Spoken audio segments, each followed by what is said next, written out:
हरे कृष्णा। सभी का स्वागत है। भगवद गीता का सुंदर पाठ आप श्रवण कर रही हैं। स्वयं श्री कृष्ण के द्वारा ये दिव्य ज्ञान दिया जा रहा है। अभी तक बड़ी सफलता पूर्वक हमने 16 अध्याय पूर्ण कर लिए हैं। 17वां अध्याय चल रहा है जिसका शीर्षक है श्रद्धा के विभाग। इसमें भगवान हमें बताते हैं कि प्रकृति के जो 3 गुण होते हैं, सतो, रजो और तमो, ये किस किस तरह अलग अलग चीजों में प्रविष्ट होते हैं। जैसे सबसे पहले भगवान ने बताया था कि श्रद्धा 3 प्रकार की होती है। ये तीनों गुण श्रद्धा में पाए जाते हैं। फिर भगवान ने बताया हमारे भोजन में भी 3 गुण पाए जाते हैं कि हम किस तरह का भोजन करना पसंद करते हैं। तीसरा भगवान ने हमें बताया यज्ञ भी 3 गुणों वाला होता है, सात्विक यज्ञ, राजसी यज्ञ, तामसी यज्ञ। तो अभी तक भगवान ने हमें ये बताया है और आगे अब भगवान हमें बताने वाले हैं कि तपस्या भी 3 प्रकार की होती है। अब वो तपस्या कैसी कैसी होती है उसके बारे में आज भगवान वर्णन करेंगे। तो उसको श्रवण करने से पहले हम भगवान की आराधना करेंगे। हरे कृष्णा। ओम ज्ञानतिमिरान्धस्य ज्ञानाञ्जनशलाकया चक्षुरुन्मीलितं येन तस्मै श्री गुरवे नमः। श्री कृष्ण चैतन्य प्रभु नित्यानंद श्री अद्वैत गदाधर श्रीवासादि गौर भक्त वृंदा। हरे कृष्णा कृष्णा कृष्णा हरे हरे, हरे राम राम राम हरे हरे, हरे कृष्णा। आइए पाठ को आगे बढ़ाते हैं और भगवान से जानते हैं तपस्या कितने प्रकार की होती है। हरे कृष्णा।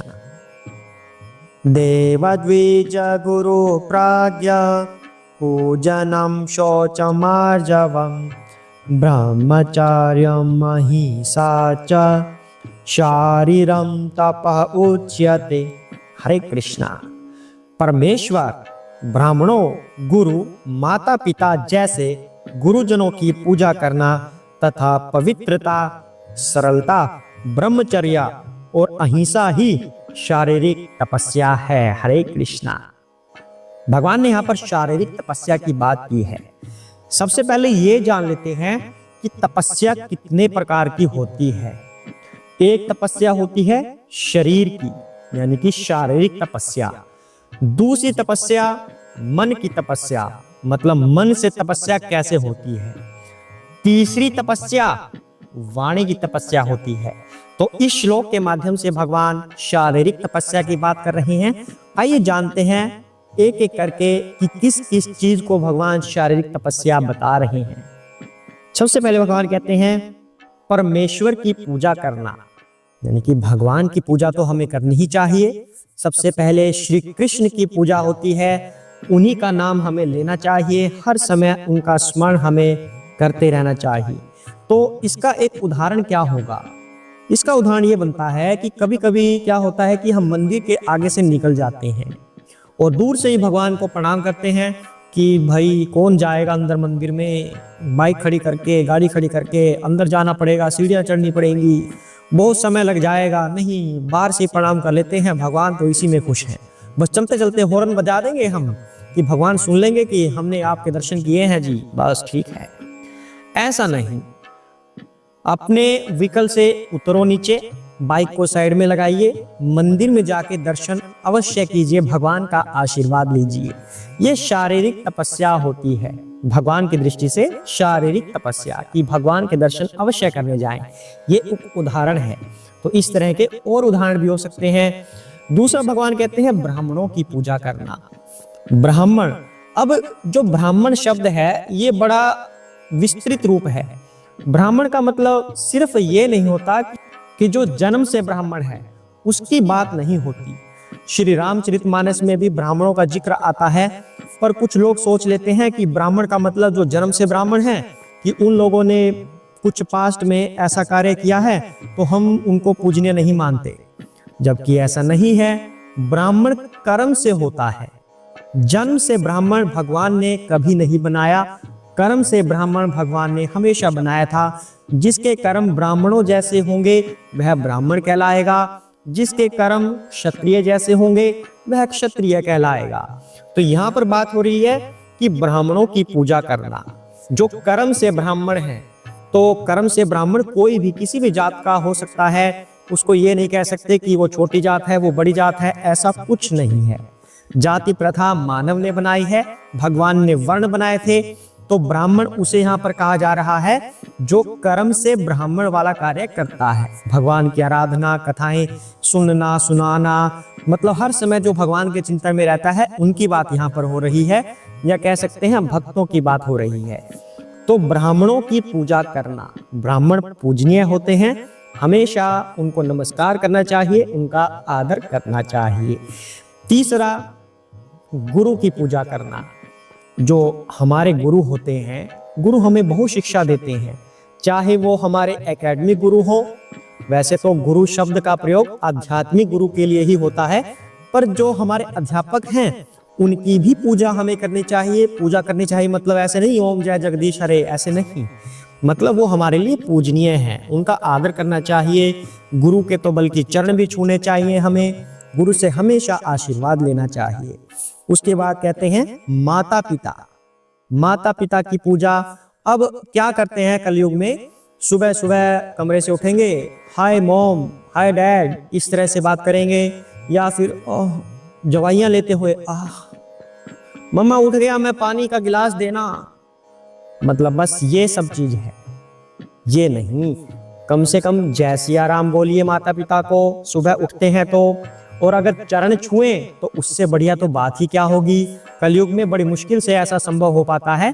कम से कम राम राम, जय सिया राम, हरे कृष्णा कुछ तो बोलिए, तो वो माता पिता की पूजा हो गई। उनका हमेशा आदर कीजिए, उनकी बातें मानिए, उनकी सेवा कीजिए, तो ये माता पिता की पूजा हो गई। तो यहाँ पर कह रहे हैं भगवान, परमेश्वर, ब्राह्मण, गुरु और माता पिता ये सब पूजनीय हैं।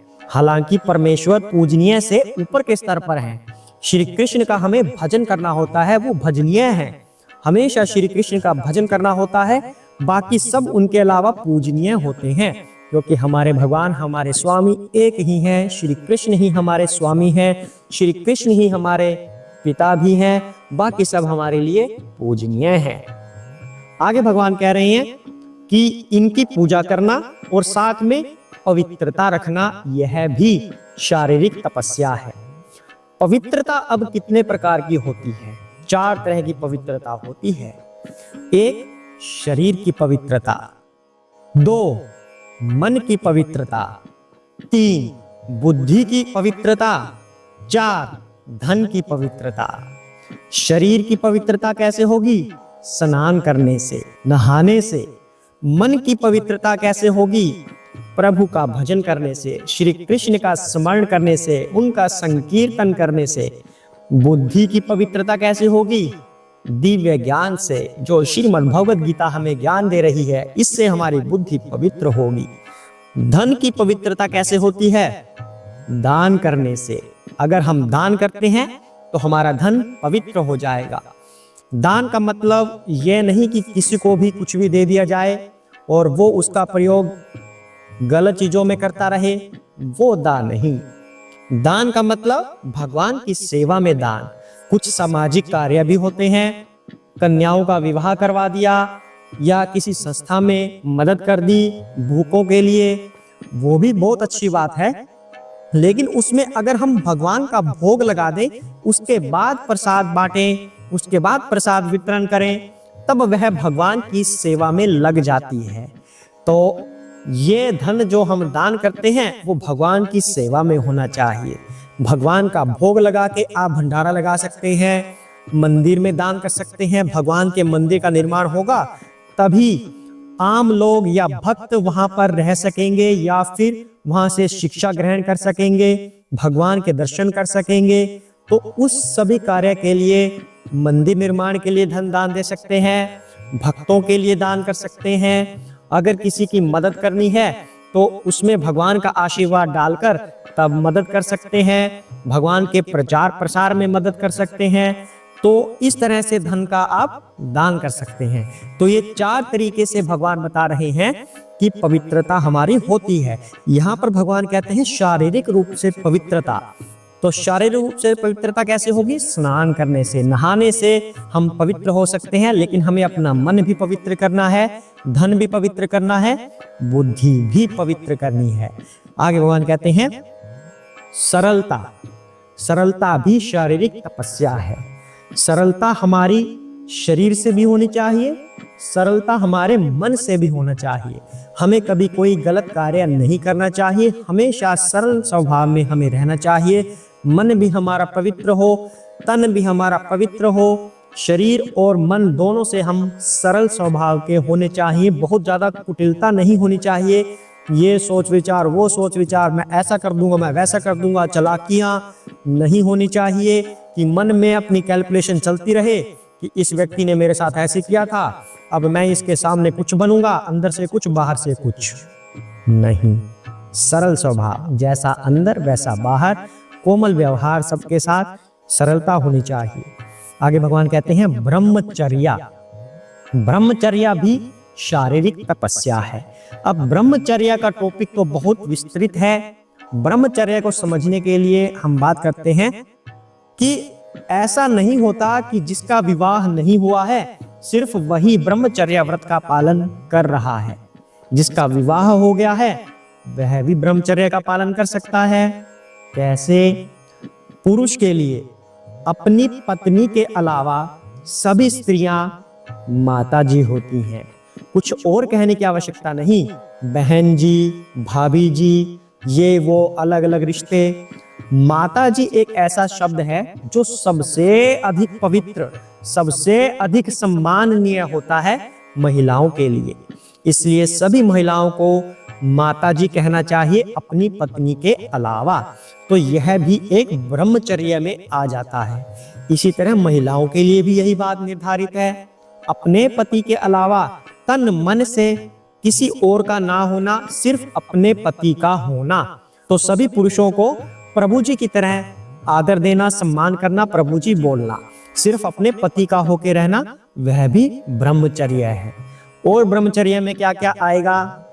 कई बार ऐसा सोच लेते हैं कि शारीरिक रूप से हम कुछ नहीं कर रहे, लेकिन जैसे किसी का विवाह नहीं हुआ तो ब्रह्मचर्या व्रत का पालन कर रहा है, हम ऐसा सोच लेते हैं। पर अगर मन से वह पवित्र नहीं है, मन में ब्रह्मचर्या नहीं है, मतलब एक्शन में तो कोई दिक्कत नहीं है, कार्य कुछ नहीं कर रहा इसके अगेंस्ट, लेकिन मन में इस तरह के विचार आते रहते हैं, तब वह ब्रह्मचर्या नहीं है।